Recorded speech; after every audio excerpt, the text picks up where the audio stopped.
Assalamualaikum warahmatullahi wabarakatuh. Hello everyone, my name is Tedy Alfian, and now I will share about news in Indonesia. The news is Indonesian recovery from COVID-19 look beyond 2021. Many will let out a sigh of relief as 2020 comes to a close. To the optimists, the start of vaccine disbursement offered tangible evidence that the world is finally turning a corner, but for the pessimists, little will change on the 1st of January. In the days leading up to 2021, a new case of COVID-19 are expanding at the near record pace globally. Large swathes of Europe will remain confined well into the news years by some of the strictest lockdowns implemented since the start of the pandemic. Meanwhile, in the case of Indonesia, large-scale social restitution or PSBB in Jakarta were recently extended into 2021 in response to the 11th phase of the new expansion. But what about vaccines? The Indonesian government deserves credit for proactively seeking to procure vaccine from multiple sources. But the challenge of inculcating a critical share of the Indonesian population spread out across affects a archipelago should not be underestimate even under the most optimistic scenario. The distribution of vaccine will not be complete well into 2022, limiting the scope of the economic recovery in the short term. Customers will likely remain cautious given the high share of active COVID-19 cases in the major cities. Not to mention the fact households have lost substantial income over the last 9 months, only partly offset by the government's fiscal stimulus. Indonesian economy might underperform regional fears in 2021. Despite the near-term challenge, we can present the case to be far more optimistic over a multi-year horizon. In fact, we believe Indonesia can outperform the region thanks to three key developments likely to take place over the next few years. The government's returns to an infrastructure-heavy model of investment and acceleration in foreign direct investment or FDI improves thanks to the omnibus reform and a fast exiting pipeline of projects pertaining to the country nickel supply chains. Based on this GDP, a growth should rebound to 4.9% in 2021 and 5.4% in 2022, making Indonesia one of the few countries where we expect a faster growth in 2022 than 2021. Let's start with infrastructure development. This is one of President Joko Widodo hallmark policy initiatives and has proven to be an area where the government can quickly ramp up spending to proper growth. Many projects were delayed or postponed in 2022.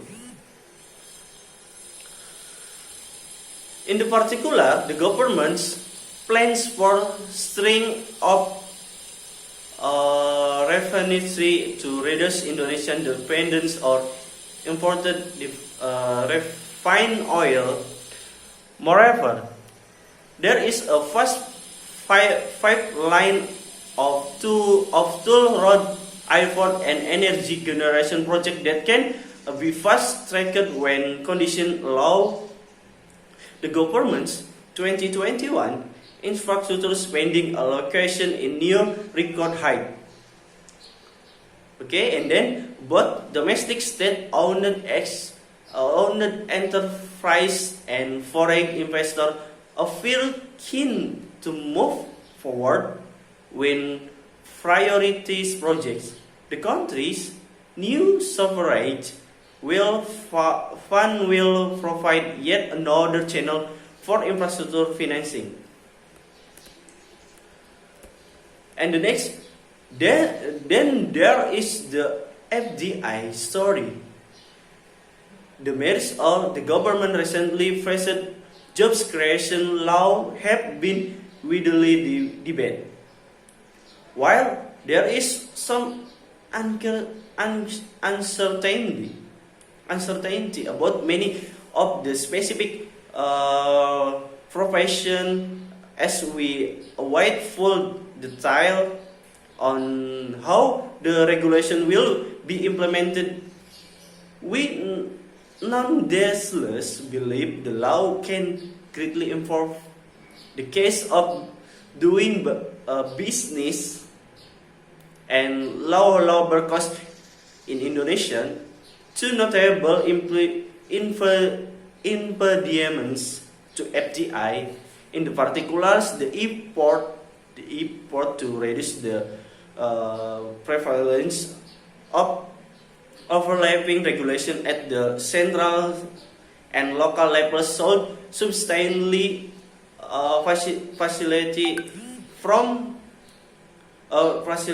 facilitate foreign investment inflow and allow for an acceleration of the long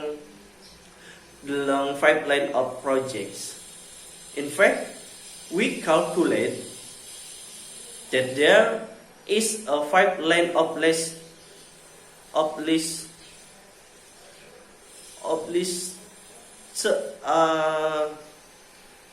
35 US$ million worth of projects related to the nickel supply chains consistent of additional smelters, steel plants, electric vehicle, battery plants, and EV assembly plant, the majority of which is foreign investment. The Omnibus Law should have accelerated this investment. So, the government will need to finalize a current strategy for the development of the domestic EV industry. We believe there is also scope for Indonesia to attract FDI inflows in more traditional manufacturing industry, such as electronics, assembly and textile manufacturing. However, keep sustain business condition globally. Investment in these areas will take time to materialize.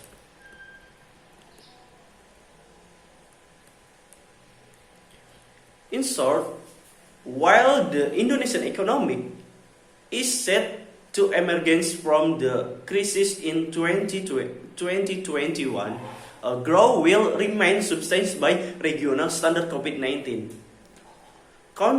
continues to spread and accelerated phase in Indonesia and widespread inclusion remain a distant prospect, but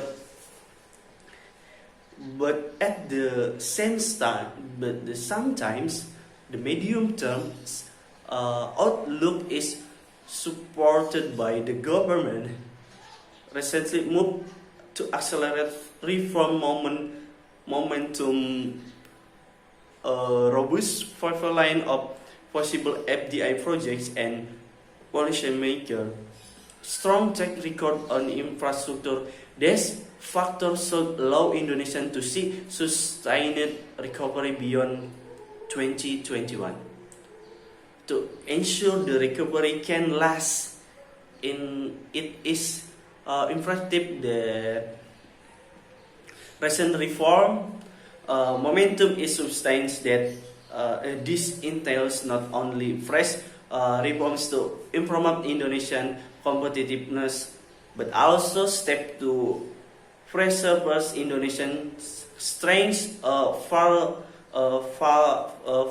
Parliamentary proposal from earlier in the year to curtail the central bank's independence sent Cyprus down the spinach of investors who have long appreciated the sound policy of Bank Indonesia or BI. Fortunately, the government opposed the proposal, but the episode confirmed the policy risks that emerging macro investors have come to fear. Indonesia's recovery from the crisis will depend on stable inflow on foreign investment, safeguarding the strength and independence of key institutions such as BI remains more important than ever, especially as the central bank contemplates an exit from unconventional policies. If this can be achieved coupled with the acceleration of the structural reforms, there is little the way of Indonesian regaining in replace as one of the world's most promising growth story. Thank you. Wassalamualaikum warahmatullahi wabarakatuh.